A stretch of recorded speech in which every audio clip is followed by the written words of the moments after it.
Baik, selamat pagi. Assalamualaikum warahmatullahi wabarakatuh. Aku kelas 12 IPA SMA 6 Jakarta. Semoga pada pembelajaran jarak jauh kali ini akan dalam keadaan sehat bersama seluruh keluarga. Baik, untuk minggu yang lalu kita sudah melaksanakan pengamatan dengan gaya Loren dan kan sudah bisa memahami bagaimana kaitan dengan gaya Loren tersebut, bagaimana perumusannya dan sebagainya.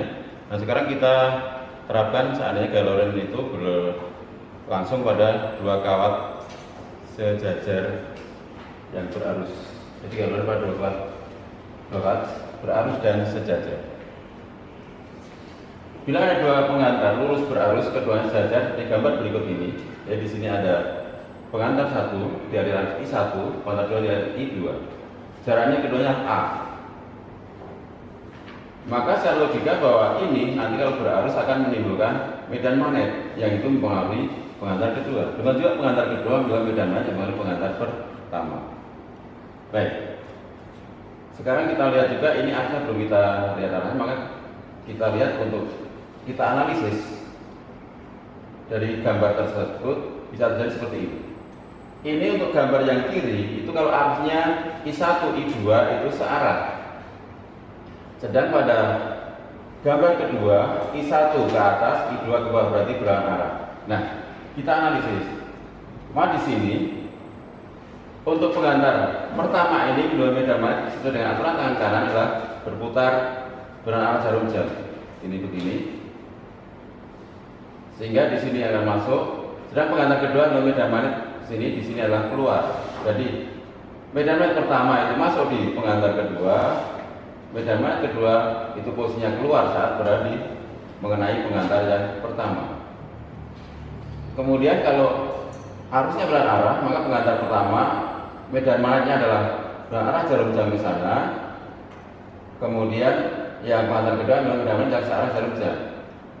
Nah, kemudian kalau kita analis, karena ini medan magnetnya adalah pengantar baru, maka masing-masing kan berada gaya Loren. Kita lihat gaya Lorennya, ini B-nya adalah di sini keluar.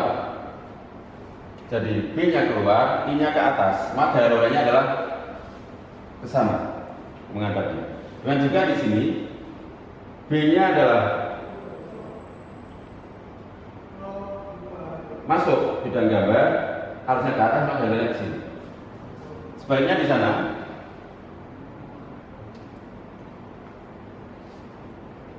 Untuk gambar yang kedua, ini B di sini, B1 adalah masuk, harusnya ke bawah, maka gambarnya adalah keluar.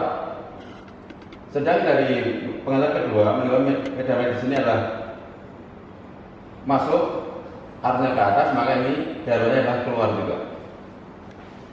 Sehingga secara logika ini tarik-tarikan, ini adalah dorong-dorongan. Begitu. Nah, sekarang kita ambil dari satu gambar saja dulu, seperti ini. Dari yang gambar kiri tadi, medan magnetnya adalah ini arahnya ke atas, maka B-nya di sana adalah masuk. Ini arahnya ke atas, maka galorannya adalah ke kiri atau ke arah pengantar pertama. Sedang pengantar kedua bila medan magnet di sini keluar bidang gambar, kemudian arahnya ke atas, maka galorannya adalah ke dalam juga atau ke menuju juga. Sehingga kita tarik-tarikan maka karnya akan melengkung. Berarti kita bisa berpikir kalau yang gambar kedua yang berarah arah pasti akan dorong-dorongan, maka melengkungnya akan ke luar. Nah, pengantar satu ini menimbulkan medan magnet pada B1 pada pengantar kedua. Sehingga kita bisa melihat medan magnet adalah B1 adalah mu0 I1 per 2 via. Ingat, medan magnet dimiliki pengantar sangat panjang. Kemudian F1 gaya Loren oleh pengantar pertama adalah B1 kali I2 karena mengenai pengantar kedua kali L. Ingat, gaya Loren dari pengantar pertama adalah medan magnet itu dalam pengantar pertama bekerja pada pengantar kedua I2 dengan panjang L. Sehingga kita diberi rumus gaya Loren pertama sama mu0 I1 per 2 pi A kali I2 kali L. Gitu. Paham ya? Sekarang kita lihat dari pengantar yang kedua.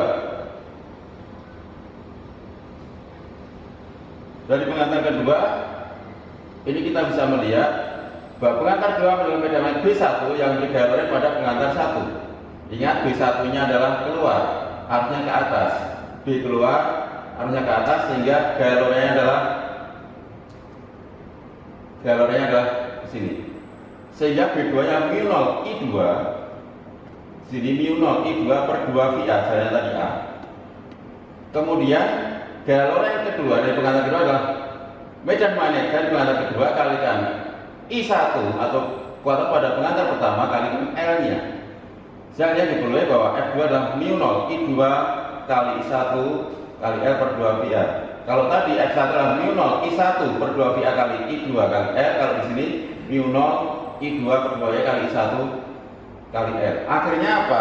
Kita tahu bahwa rumus ini itu sama. Jadi dengan yang pertama tadi sama, maka akhirnya kita peroleh kesimpulannya bahwa pada dua pengantar lurus berarus keduanya sejajar akan timbul gaya lorentz antara kedua pengantar dengan besar F1 dan F2, yaitu besarnya F, di mana F-nya adalah mu 0 I1 I2 per 2 VA kali L.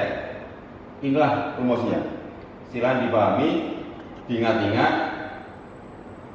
Baik itu yang arusnya searah maupun berlawanan arah, rumusnya sama. Ingat F1 sama F2, karena kalian ingat lagi hukum 3 Newton gaya aksi reaksi. Kalau ada dua benda saling berinteraksi, maka saling beri gaya yang bersama-sama arahnya berlawanan.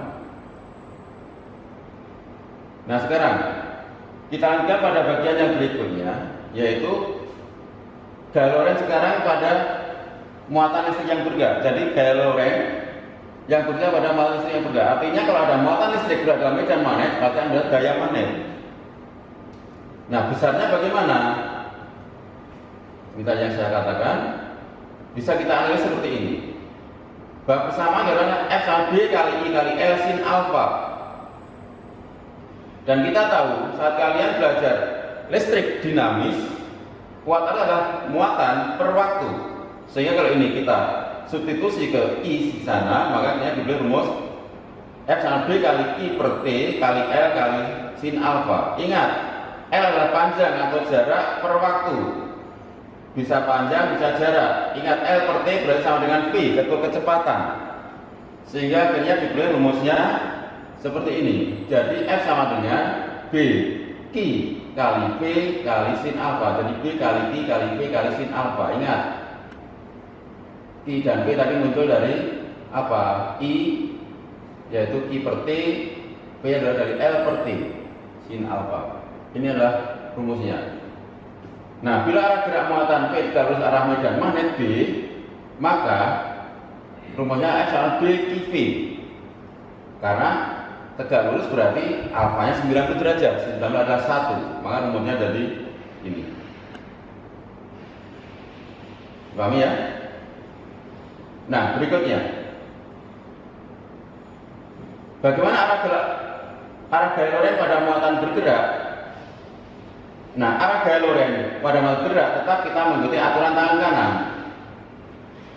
Tapi kita harus ingat konsep dasar tentang kuat arus saat kalian belajar tentang arah arus di SMP maupun saat kita ulang lagi di kelas 12 kemarin, bahwa arah arus I itu berarti arah gerak muatan negatif atau arah gerak elektron. Jadi arah I itu berlawanan dengan arah gerak elektron atau muatan negatif. Ingat, yang bergerak sebenarnya hanya muatan negatif, tapi bisa juga dikatakan arah arus I searah dengan arah gerak muatan positif atau proton. Sebenarnya proton kan tidak bergerak, tapi karena yang negatif bergerak, maka dikatakan juga bahwa ada relatif muatan positifnya. Sehingga arah arusnya itu kalau elektron ke kanan, maka arusnya ke kiri. Kalau proton atau muatan positif ke kanan, arusnya juga ke kanan. Itu intinya.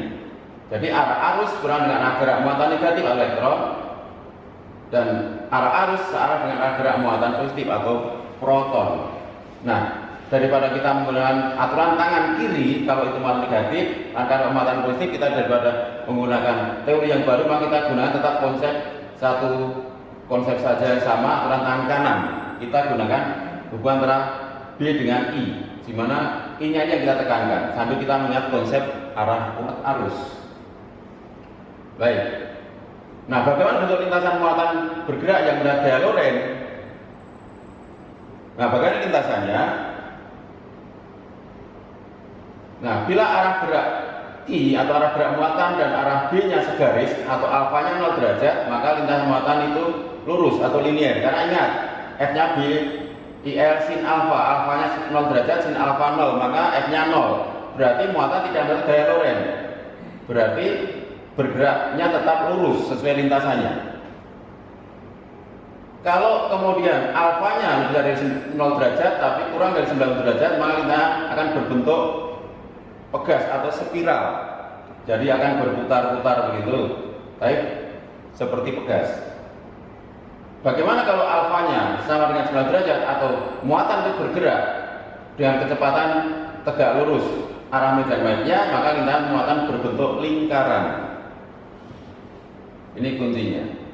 Kalau alfa 9 derajat tuh arah gerak muatan tegak lurus arah medan magnet, maka kita berupa lingkaran. Nah, ini perlu dipahami karena nanti ada gabungan konsep lagi karena adanya gerak lingkaran tadi atau gerak melingkar. Nah, pada saat kita berbentuk lingkaran, maka berlaku gaya Lorentz sama besar dengan gaya sentrifugal atau gaya sentrifugal.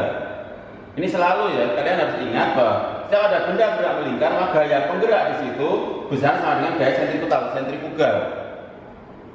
Itu harus diingat. Kalau kalian mengikat benda dengan tali, kalian putar, maka gaya tekan tali sama gaya sentripetal. Nah, di sini muatan bergerak melingkar karena gaya Lorentz sama gaya sentrifugal. Sehingga bisa kita peroleh perumusannya bahwa gaya Lorentz sama dengan gaya sentripetal. Gaya Lorentz rumusnya adalah B I V, sedang gaya sentripetal rumusnya M kali V kuadrat per R. Ingat, ini saat kalian belajar gerak melingkar di kelas 10.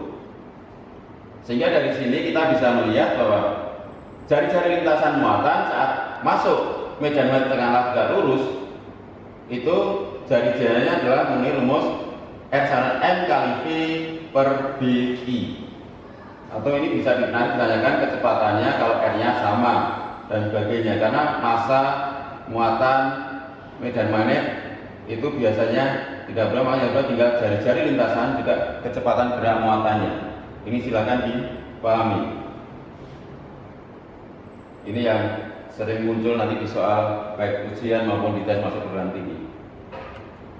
Baik, untuk ini materinya, kemudian kita ingatkan keterangannya bahwa L adalah panjang pengantar satunya meter, I besar panjang listrik satunya kolom, B besar medan listrik satunya Tesla, M adalah massa muatan 1 kilogram, alfa itu antara I dan B atau antara V dan B, R jari-jari lintasan muatan. Demikian anakku kan dengan gaya Lorentz tadi, gaya Lorentz pada dua pengantar lurus berarus yang sejajar, kemudian gaya Lorentz yang bekerja pada muatan bergerak dalam medan magnet. Ingat, gaya Lorentz pada muatan bergerak karena harus ada V-nya tadi. Itu harus kalian ingat, sehingga kalau dia diam pasti tidak mendapat gaya Lorentz. Demikian dengan gaya Lorentz kali ini dengan medan magnet, dan ini adalah materi yang terakhir.